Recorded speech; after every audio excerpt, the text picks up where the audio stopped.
Peta kekuasaan global sedang digambar ulang, dan doktrin politik luar negeri Indonesia bebas aktif sedang diuji. Ini tergambar dari situasi geopolitik di kawasan Laut Cina Selatan dan ASEAN yang semakin memanas. Ketegangan di kawasan ini bukan lagi sekadar sengketa batas laut, tapi sudah merambah ke perebutan pengaruh strategis antara kekuatan raksasa.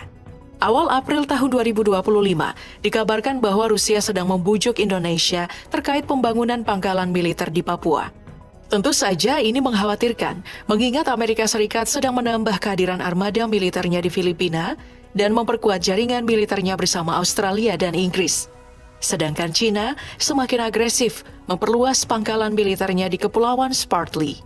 Mengingat posisinya secara politis dan geografis berada di tengah pusaran konflik, timbul keraguan. Apakah Indonesia bisa menjaga diri untuk tidak terpeleset dan tidak terjebak dalam salah satu arus kepentingan asing?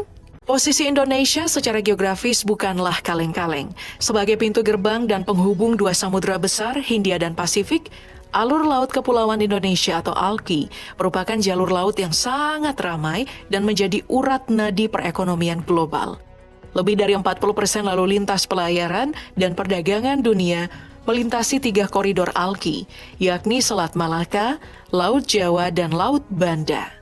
Ini artinya posisi Indonesia sangatlah vital. Tak heran bila negara-negara besar sudah lama mengincar Indonesia dengan menempatkan pangkalan-pangkalan militernya di jarak yang cukup dekat dengan wilayah Indonesia. Bagi Amerika, pangkalan-pangkalan ini selain untuk mengepung Cina juga menjaga jalur dagang dan status quo ala Pax Americana. Sementara bagi Cina, pembangunan pangkalan militer ini adalah bagian dari strategi String of Pearls atau membungkus Indo-Pasifik dengan simpul-simpul kekuatan. Rusia pun tidak ingin terjepit dengan situasi geopolitik mendatang, sehingga memutuskan menjangkau titik-titik vital di kawasan untuk menyeimbangkan pengaruh Amerika Serikat dan China terkait akses terhadap jalur perdagangan dan sumber daya alam. Negara yang paling agresif mengepung Indonesia tentu saja Amerika Serikat yang membangun pangkalan-pangkalan militer Amerika Serikat di kawasan Indo-Pasifik yang tersebar di negara-negara sekutunya.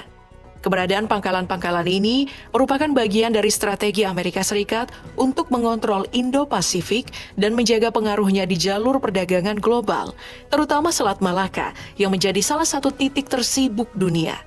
Di Singapura, hanya Amerika menempatkan fasilitas logistik penting di pelabuhan Sembawang dan pangkalan udara Paya Lebar.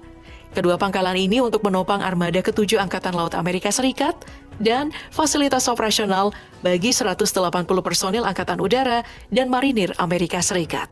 Pangkalan terdekat lainnya adalah di Pangkalan Subic di Teluk Subic, Zambales, Filipina. Pangkalan seluas 678 km persegi ini menyediakan fasilitas perbaikan, perbekalan, dan istirahat bagi Angkatan Laut Amerika Serikat. Titik penting lainnya adalah Pangkalan Angkatan Laut Guam di Semenanjung Orote sebagai pusat strategis militer Amerika Serikat di Pasifik Barat. Ini merupakan markas Komandan Skuadron Kapal Selam 15 dan Satuan Perang Khusus Angkatan Laut, serta menjadi rumah bagi USS Frank Cable. Sementara itu, Pangkalan Angkatan Udara Anderson Diego menjadi basis utama bagi operasi penerbangan dan logistik, termasuk Skuadron HSC-25. Letak Guam yang strategis memberi Amerika Serikat akses langsung ke Laut Cina Selatan, Korea, dan Selat Taiwan, menjadikannya pintu gerbang utama di kawasan Pasifik. Tak cuma itu, Amerika juga punya Pangkalan Diego Garcia di Samudra Hindia. Pangkalan seluas 44 km persegi ini menampung 3.000 personil militer dan sipil yang menyediakan layanan dukungan logistik untuk pasukan operasional di wilayah Samudra Hindia dan Teluk Persia. Pangkalan-pangkalan ini memainkan peran penting dalam menjaga stabilitas dan mengantisipasi ancaman dari China di kawasan Asia Pasifik, tapi juga secara nyata menjepit Indonesia dari berbagai sisi. China pun tak tinggal diam. Tidak tanggung-tanggung, mereka membangun tempat di gerbang wilayah Indonesia yakni di Laut Natuna Utara. Tepatnya di Fairy Cross Reef yang hanya berjarak 700 km dari Natuna.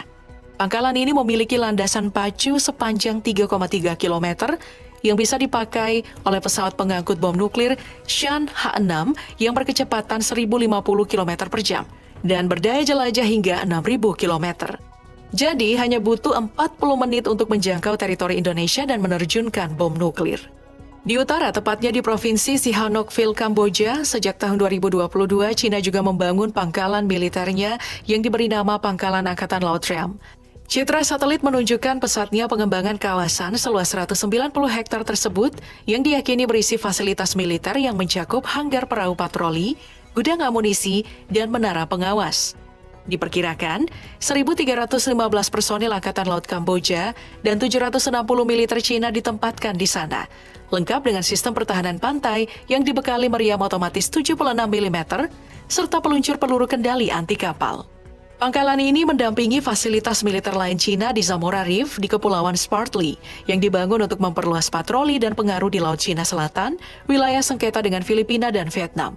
Fasilitas ini memiliki landasan pacu 3.000 meter, hanggar pesawat patroli dan helikopter, radar 360 derajat, sistem elektrooptik, peluncur rudal permukaan ke udara, dan pertahanan anti-drone. Di darat terdapat gudang amunisi, depot bahan bakar, fasilitas medis, bunker komando, jaringan satelit, serta antena komunikasi siluman untuk mendukung logistik dan operasi. Pangkalan ini memperkuat kehadiran militer Cina di kawasan strategi tersebut. India juga membangun pangkalan militernya di Samudra Hindia, tepatnya di Kepulauan Andaman dan Nicobar yang hanya berjarak 2.692 km ke Indonesia. Ini menjadi pusat kendali operasi darat, laut, dan udara India di Selat Malaka dan Teluk Benggala. Di ujung selatan Kepulauan Nicobar, Pangkalan Angkatan Laut Terempa diperkuat dermaga dalam untuk kapal patroli dan fregat, mendukung hingga kurang lebih 300 personil serta depot amunisi dan bahan bakar.